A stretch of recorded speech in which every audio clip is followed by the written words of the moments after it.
大家好，我是小颖。今天我们用茄子来做好吃的。选茄子的时候要选这种颜色深的，并且有光泽，表面光滑，不要有皱纹，这样做出来的茄子颜色也漂亮。再把茄子蒂切去，然后切成小段。这样的茄子切开之后，里面是雪白的。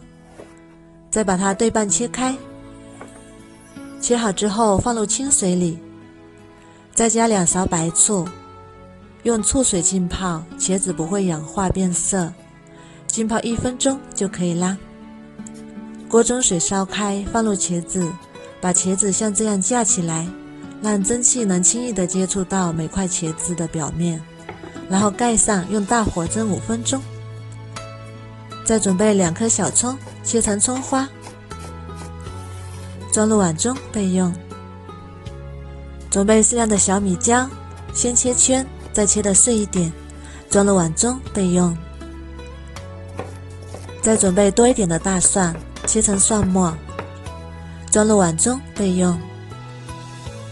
起锅热油，油热之后倒入蒜末，用小火炒出香味，炒至蒜末微微变黄，然后关火，加1勺花椒粉，1勺黄豆酱，把它们充分搅拌均匀。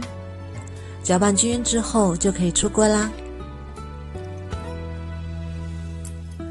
再把葱花和辣椒也加进来，再加1勺盐，1勺白糖提鲜，2勺生抽，1勺蚝油，1勺芝麻香油，把它们搅匀备用。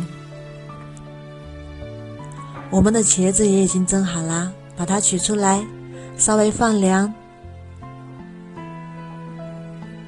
这样蒸出来的茄子是紫色的，里面也是雪白的。不烫手的时候再把它撕成条。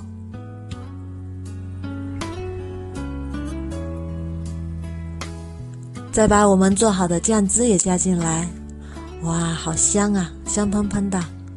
搅拌均匀就可以装盘上桌啦。这样做出来的茄子颜色非常的漂亮，不用炒，不油炸，少油健康，有一点微辣，非常的开胃下饭，吃上一口就停不下来。如果家里有孩子吃，可以把辣椒去掉。如果你喜欢也试试吧，喜欢我的视频就关注我吧，谢谢您的支持。